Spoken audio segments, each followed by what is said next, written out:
Hello guys, आज की video tales of herding god की होने वाली है। आज के इस वीडियो में हमें काफी ज्यादा मजा आने वाला है और साथ ही यहाँ हमें इंपीरियल एडवाइजर के बारे में भी बहुत सारी चीजें जानने को मिलेंगी। किन्मू को एक नए और खतरनाक अंजाम का सामना करना पड़ेगा जिसके बारे में उसे अभी तक कोई जानकारी नहीं होगी और यही वजह है कि टेल्स ऑफ हर्डिंग गॉड की यह स्टोरी एक नया मोड़ लेने वाली है। तो चलिए बिना किसी देरी के आज की वीडियो शुरू करते हैं। दोस्तों, हमारी स्टोरी वहीं से शुरू होती है जहाँ पर लास्ट पार्ट खत्म हुआ था, जहाँ हमने देखा था कि किन्मू, इंपीरियल एडवाइजर और बाकी सभी स्कॉलर्स कैपिटल की ओर रवाना हो जाते हैं। इसके बाद हमें टर्नल पीस की कैपिटल का सीन देखने को मिलता है जहां किन्मू और इंपीरियल एडवाइजर सभी लोग अंदर प्रवेश करते हैं। लेकिन हैरानी की बात यह थी कि यहाँ का महल पूरी तरह शांत और गमगीन माहौल में डूबा हुआ था। ये सब देखकर किन्मू को काफी अजीब लगता है और वह सोचने लगता है कि आखिर ऐसा क्या हुआ है जिसकी वजह से यहाँ इतना सन्नाटा पसरा हुआ है। तभी किन्मू पास से गुजर रहे एक आदमी से बड़े ही सम्मान के साथ पूछता है कि क्या वह उसे बता सकता है कि आखिर यहाँ क्या हुआ है। उस आदमी का जवाब सुनकर किन्मू हैरान रह जाता है क्योंकि वह कहता है कि क्या तुम नहीं जानते, 10 दिन पहले हमारे उच्च अधिकारी किंगजिन भाई की अचानक मृत्यु हो गई थी और इसी वजह से पूरे शहर में शोक का माहौल है। यह सुनकर किन्मू और बाकी सभी लोग काफी ज्यादा शौक में आ जाते हैं और सोचने लगते हैं कि आखिर ऐसा कैसे हो सकता है। वह आदमी आगे बताता है कि हमारे मैजिस्ट्रेट ने उनकी इज्जत में शोक घोषित किया है और पूरा राष्ट्र उनके गरम में उनके साथ खड़ा है। इसके बाद हम इंपीरियल एडवाइजर को देखते हैं जो किन्मू को बताता है कि किंगजिन भाई और लिंग यानाफेंग असल में हमारे दिवंगत सम्राट के भाई थे और वह वर्तमान सम्राट के 8वें चाचा थे। वह एक बहुत ही सम्मानित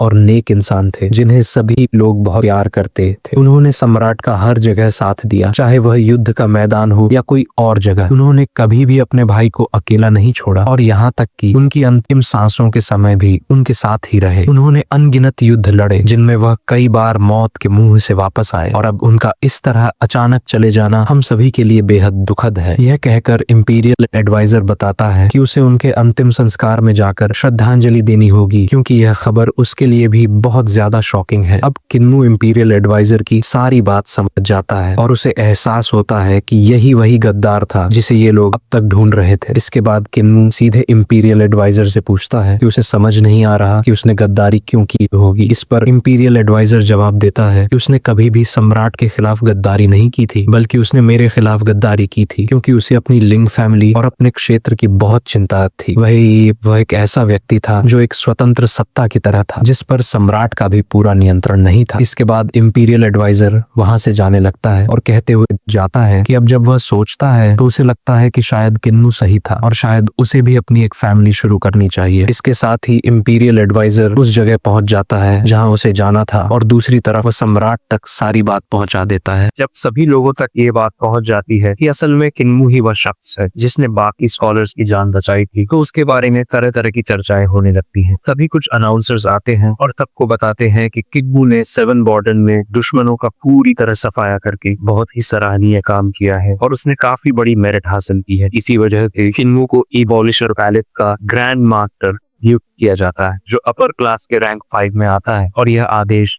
खुद हमारे सम्राट की ओर से दिया गया है। यहाँ हम देखते हैं कि युलशिया अकेडमी की मास्टर किन्मू की ओर देखकर हंसने लगती है क्योंकि वह किन्मू को बिल्कुल भी पसंद नहीं करती। इसी दौरान किन्मू के पास एक आदमी आता है, उसे बधाई देता है और एक लेटर थमा देता है। अभी हम वोलिंगो को देखते हैं जो उस आदमी के कंधे पर आकर उसे उसकी पेमेंट दे देती है। असल में यह सब जानबूझकर किया गया था ताकि किन्मू की ज्यादा से ज्यादा तारीफ हो और वह मास्टर जलन महसूस करे। इस दौरान किन्मू मन ही मन सोचता है कि सम्राट ने उसे इतनी बड़ी जिम्मेदारी तो दी है लेकिन फिर भी यह कुछ खास नहीं है। ऐसा लगता है कि सम्राट अभी भी मुझ पर पूरी तरह भरोसा नहीं करता और मुझसे काफी सावधान है। इसके बाद हम इंपीरियल एडवाइजर को देखते हैं जो जैसे ही गेट खोलकर अंदर जाने वाले होते हैं तभी उन्हें कुछ अजीब सा महसूस होता है। वह तुरंत दीवार पार करके उस तरफ जाते हैं लेकिन शुरुआत में उन्हें कुछ खास नजर नहीं आता। जब वह ध्यान से दोबारा जांच करते हैं तो उन्हें एहसास होता है कि वहां एक रहस्यमयी तरह का ट्रांसपेरेंट सीन लगा हुआ है जिसे अब तक किसी ने छेड़ा तक नहीं था। अभी इंपीरियल एडवाइजर समझ जाता है कि यहाँ कुछ न कुछ गड़बड़। वह तुरंत कमरे के अंदर जाकर अपने लोगों को आवाज देता है और एक एक करके सबके नाम पुकारता है लेकिन कोई भी जवाब नहीं देता।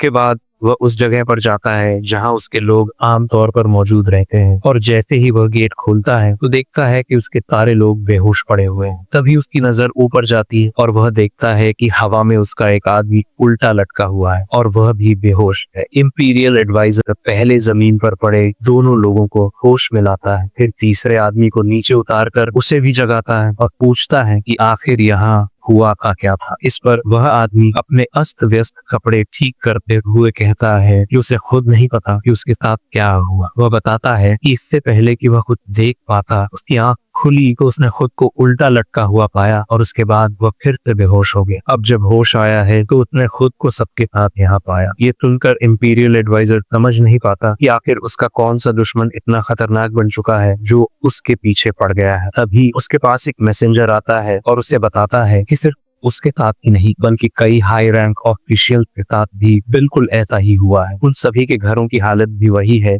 जो यहाँ हुई है और ऐसा लगता है जैसे हमारे बीच कोई अनजान भूत घूम रहा है जो सबको निशाना बना रहा है। ये सुनकर इंपीरियल एडवाइजर कहता है कि यह कोई भूत प्रेत नहीं है बल्कि उस इंसान की स्पीड बेहद ज्यादा है और शायद उसे अंदाजा हो गया है कि वह कौन हो सकता है। इसके बाद वह सबको ट्रेजरी रूम में चलने के लिए कहता है और हम देखते हैं कि सभी लोग उसे फॉलो करते हुए वहां पहुंच जाते हैं। दूसरी तरफ जब इंपीरियल एडवाइजर फिर से उस टीवी को चेक करता है तो उसके पास खड़ा आदमी कहता है कि आप तो गलत साबित हुए, क्योंकि यहाँ पर जो सील लगा हुआ है वह अब भी मौजूद है। ऐसा लग रहा है कि किसी ने इसे छुआ तक नहीं है, यानी यहाँ से कोई गुजरा ही नहीं। इस पर सील हटाते हुए इंपीरियल एडवाइजर कहता है फॉर्मलेस फैंटम हेवन रिंगसन स्विचिंग। ये कहते हुए वह आगे बढ़ता है और समझाता है कि शायद तुम नहीं समझे कि उसे इस सील को अपग्रेड करने की जरूरत ही क्यों नहीं पड़ी। तभी सभी लोग ट्रेजरी रूम पे पहुंच जाते हैं जहां वह आदमी कहता है कि यहाँ तो पूरी ट्रेजरी खाली कर दी गई है और ऐसा लगता है कि अगर वह यहाँ आए भी होंगे तो उनके हाथ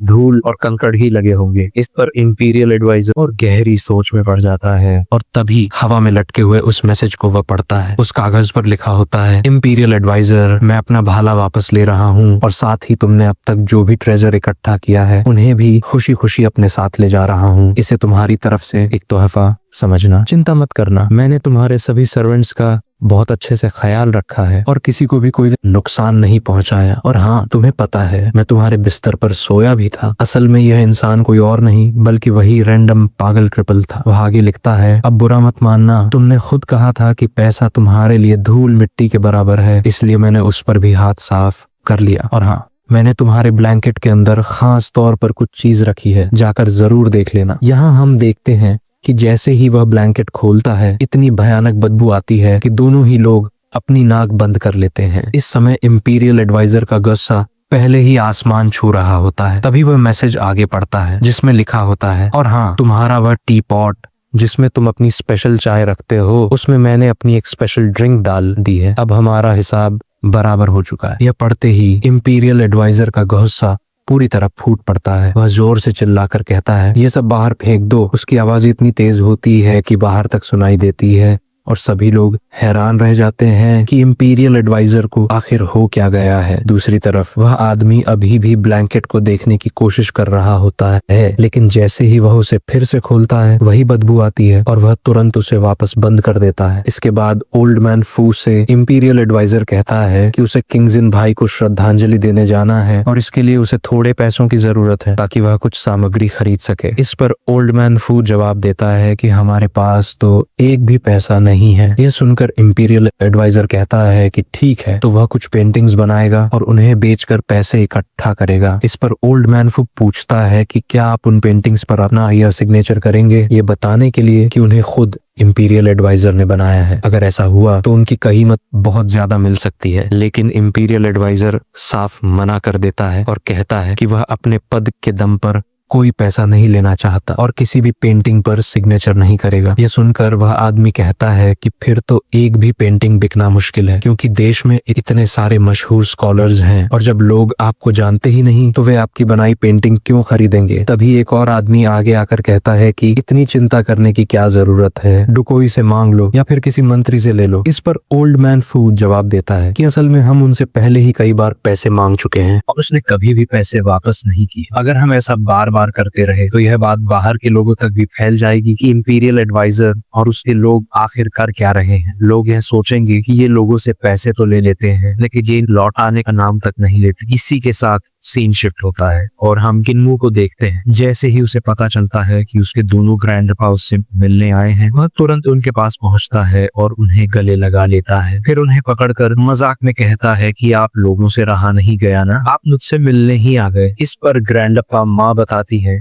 कि असल में क्रिपल को कैपिटल में जरूरी काम था, इसलिए वह उन्हें यहाँ तक ले आया। वह जरूरी काम यह था कि वह अमीरों से लूटकर गरीबों में पैसा बांटना चाहता था। उसने कई सारी कीमती चीजें इकट्ठा की हैं जिन्हें बेचकर वह पैसे बनाएगा और फिर उन पैसों को आपदाग्रस्त इलाकों में लोगों की मदद के लिए भेजेगा। तभी ग्रैंडपा क्रिपल जल्दी से कहते हैं कि अरे नहीं नहीं, हम तो हजारों मील चलकर सिर्फ तुमसे मिलने आए थे, हमारा ऐसा कोई इरादा नहीं था। ये सुनकर किन्नू समझ जाता है कि मामला क्या है और कहता है कि अच्छा तो आप मुझसे मिलने आए हैं, वो भी इतनी दूर से, आपने तो मुझे बहुत याद किया होगा। ये सुनते ही दोनों ग्रैंडपा उसके पास आ जाते हैं और कहते हैं कि हाँ बेटा, बिल्कुल सही समझे। फिर ग्रैंडपा क्रिपल कहते हैं कि देखो, यह वही पैर है जिसे मैं सालों से ढूंढ रहा था और यह मुझे इंपीरियल एडवाइजर के महल के अंदर मिला। मैं वहां चुपके से गया और सब कुछ उठाकर ले आया। तुम्हें पता है, इंपीरियल एडवाइजर को कानों कान खबर तक नहीं लगी और वह कुछ भी नहीं कर पाया। यह सुनकर किन्नू कहता है कि ग्रैंडपा, असल में इंपीरियल एडवाइजर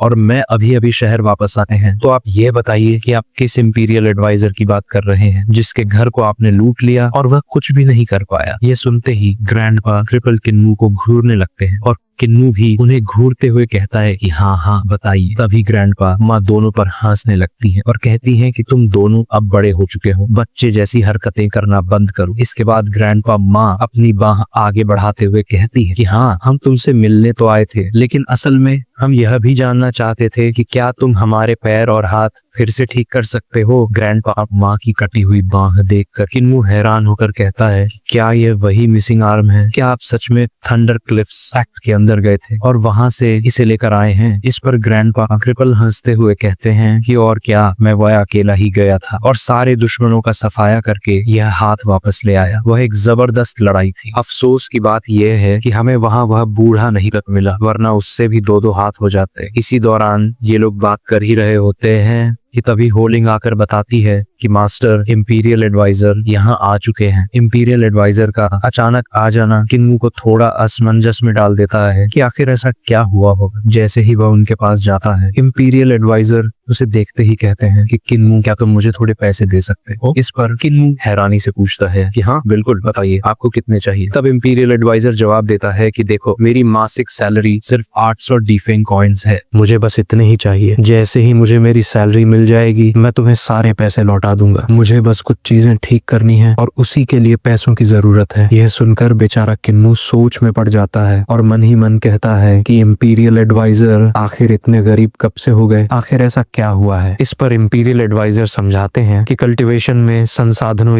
की बहुत ज्यादा आवश्यकता पड़ती है। यह सुनते ही किन्नू बिना देर किए उन्हें तुरंत 1000 कॉइन्स दे देता है और कहता है कि अगर आपका काम हो जाए तो वही मेरे लिए सबसे बड़ी बात है, आपको ये पैसे लौटाने की कोई जरूरत नहीं है। इस पर इंपीरियल एडवाइजर बताते हैं कि हमारे सम्राट बहुत जल्द मुझे मेरा इनाम सौंपने वाले हैं और जब वह मुझे वह देंगे तब मैं तुम्हारे सारे पैसे तुम्हें वापस लौटा दूंगा। इसके बाद इंपीरियल एडवाइजर वहां से जाने लगते हैं, लेकिन तभी उन्हें किन्नू के कमरे से कुछ अजीब सा महसूस होता है। वह पूछते हैं कि एक बात बताओ, तुम्हारे कमरे के अंदर वह कौन है? ऐसा लग रहा है कि वह बेहद शक्तिशाली है। फिर उन्हें कुछ और महसूस होता है और वह कहते हैं कि नहीं, यहाँ एक नहीं बल्कि 2 लोग हैं। उनमें से एक की देह ऐसी प्रतीत होती है जैसे वह स्वर्ग और पृथ्वी के साथ पूरी तरह घुल मिल गई हो और दूसरा भी बिल्कुल वैसा ही है। लगता है कि तुम्हारे घर में 2 खास लोग आए हुए हैं, इसलिए स्कॉलर किन्नू, क्यों ना तुम मुझे उनसे मिलवा दो। इस पर किन्नू उन्हें मना कर देता है और कहता है कि माफ कीजिए, लेकिन मैं आपको उनसे मिलने का न्योता नहीं दे सकता क्योंकि मेरे गुरु आए हुए हैं और वे बहुत अंतर्मुखी स्वभाव के हैं। उन्हें मेहमानों से मिलने की आदत नहीं है। यह सुनकर सुनकर इंपीरियल एडवाइजर कहते हैं कि ठीक है, फिर मैं उन्हें परेशान नहीं करूंगा, और वहां से चले जाते हैं। उनके जाते ही किन्मू को बहुत बुरा लगता है और वह सोचता है कि ग्रैंडपा क्रिपल ने तो उसे पूरी तरह कंगाल कर दिया। इसके बाद वह सीधे अपने ग्रैंडपा के पास जाकर पूछता है कि एक बात बताइए, आखिर आपने उनसे कितना लूटा। इस पर ग्रैंडपा क्रिपल हंसते हुए कहते हैं कि किन्मू, तुम्हें क्या लगता है कि मैं सिर्फ इंपीरियल एडवाइजर के ट्रेजरी रूम पर निर्भर रहूंगा? उसके पास आखिर है ही क्या? मैंने पूरा कमरा छान मारा, लेकिन मुझे वहाँ कुछ खास नहीं मिला। एक भी ऐसी चीज नहीं थी जिसे बेचकर मैं किसी एक इंसान का भला कर सकूं। मैंने तो यह सब पूरे कैपिटल के अमीर लोगों से एक शे इकट्ठा किया है। और मजे की बात बताऊं, उसके पास तो एक फूटी कौड़ी भी नहीं थी, सिवाय कुछ बेकार पेंटिंग्स के। पता नहीं उसने अपना असली खजाना कहाँ छुपा रखा है, वरना एक इंपीरियल एडवाइजर इतना कंगाल कैसे हो सकता है? और जब मैं सबको लूट रहा था तो उसे कैसे छोड़ देता? मैंने उसके पास से डीफ की बनाई हुई एक पेंटिंग उठा ली। यह कहते हुए वह किन्मू की ओर वह पेंटिंग बढ़ाते हैं और कहते हैं कि लो, यह डीफ की बनाई हुई पेंटिंग है जिसमें एक स्वॉर्ड गार्ड अपनी तलवार को थामे खड़ा है। मैं वो इसे तुम्हारे लिए लेकर आया हूँ, तुम इसे रख सकते हो। जैसे ही किन्मू स्वॉर्ड गार्ड शब्द सुनता है, वह समझ जाता है कि शायद इसके अंदर विलेज चीफ की पेंटिंग हो सकती है। वह उसे खोलने ही वाला होता है कि तभी ग्रैंडपा आगे बढ़कर उसे रोक देते हैं। उसी पल हम देखते हैं कि किन्मू की आंखें अचानक लाल होने लगती हैं। यह देखकर ग्रैंडपा उसे चेतावनी देते हैं कि तुम अभी इसे नहीं खोल सकते, क्योंकि तुम्हारी मौजूदा कल्टीवेशन के दम पर अगर तुमने इसे अब भी खोला तो यह कुछ ही सेकंड्स में तुम्हें खत्म कर देगी। ये सुनते ही किन्मू डर जाता है और वे आगे कहते हैं कि हाँ, इससे तुम्हारी जान भी जा सकती है। तभी ग्रैंडपा गंभीर होकर पूछते हैं कि एक बात बताओ किन्मू, आखिर तुम्हारे अंदर से मुझे यह अलग तरह की आभा क्यों महसूस हो रही है? किन्मू असल वजह नहीं बता सकता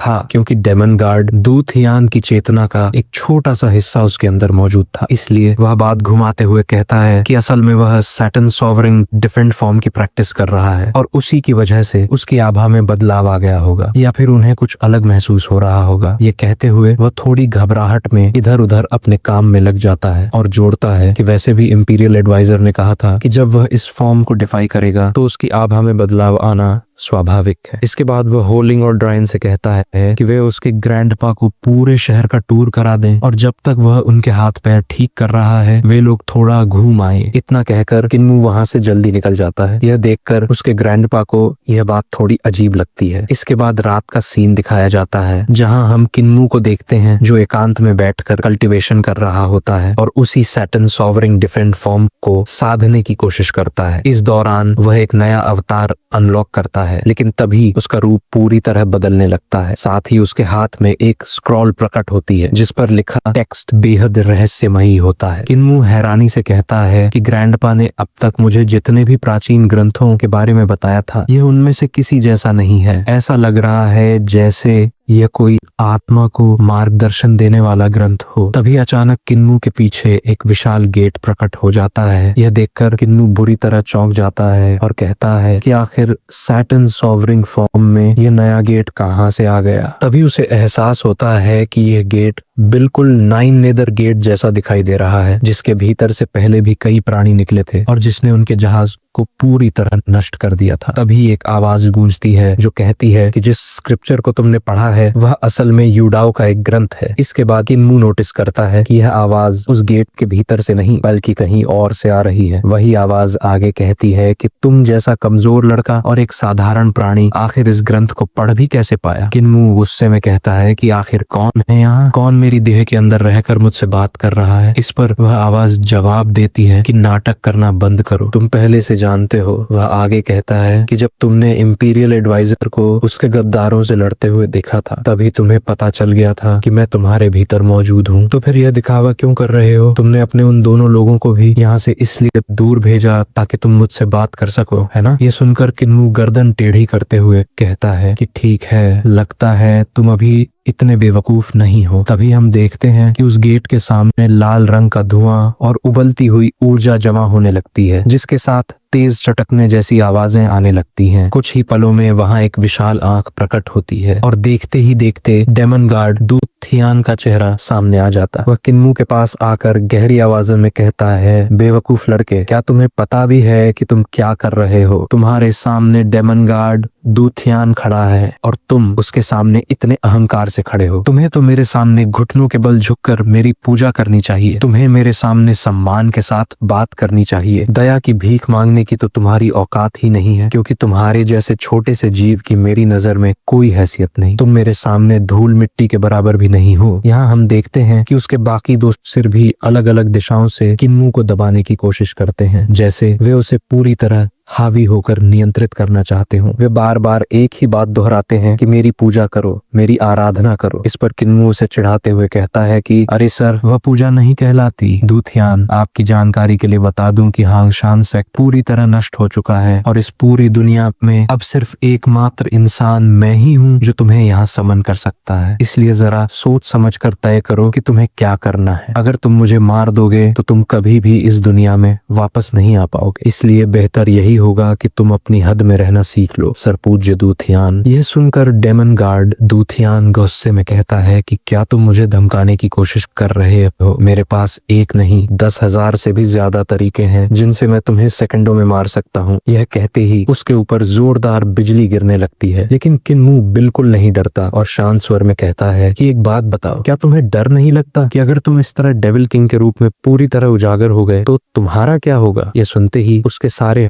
हमले अचानक रुक जाते हैं। वह हैरानी से पूछता है कि आखिर तुम कहना क्या चाहते हो? तब किन्नू समझाते हुए कहता है कि मुझे सब कुछ अच्छी तरह याद है। पिछली बार जब तुम्हें समन किया गया था तब तुमने अपनी चेतना का एक छोटा सा हिस्सा मेरे भीतर छोड़ दिया था। उसके बाद तुम्हें न जाने कितने मौके मिले कि तुम मुझे पूरी तरह मिटा सकते हैं, लेकिन तुमने ऐसा नहीं किया। इसकी वजह सिर्फ एक है, तुम इंपीरियल एडवाइजर, ग्रैंडपा माँ और ग्रैंडपा क्रिपल से डरते हो, क्योंकि अगर उन्हें यह पता चल गया तो वे तुम्हारी चेतना को मेरे शरीर से पूरी तरह मिटा देंगे। यह सुनकर दूथियान कहता है कि तो फिर तुमने उन्हें अब तक बताया क्यों नहीं? तुमने भी तो मुझे बहुत पहले पहचान लिया था, फिर तुम किस बात का इंतजार कर रहे हो? और यह जो सोल राइटिंग डोर है, इस पर जो टेक्स्ट लिखा हुआ है वह यूडाओ डेविल लैंग्वेज में लिखा गया है। तो बताओ इन सब का मतलब क्या है? यह सुनकर किन्नू हल्की सी मुस्कान देता है और उसी पल हम देखते हैं कि डेमन गार्ड दूथियान अपने पूरे असली रूप में प्रकट हो जाता है। जैसे ही वह उसके सामने प्रकट होता है, वह घूरते हुए किन्नू से कहता है कि असल में तुम यही चाहते हो कि मैं तुम्हें पूरी तरह डेविल लैंग्वेज सिखाऊं, है ना? ठीक है, अब क्योंकि हम दोनों ही एक दूसरे से कुछ न कुछ चाहते हैं और हमें एक दूसरे की जरूरत है, तो क्यों न हम एक डील करें? यह सुनकर किन्नू जवाब देता है कि मैं तुम्हें हमारे वर्ल्ड और इस देश में दोबारा लौटने की इजाजत नहीं दे सकता ताकि तुम यहाँ तबाही बचाओ। इस पर वह हंसते हुए कहता है कि चिंता मत करो,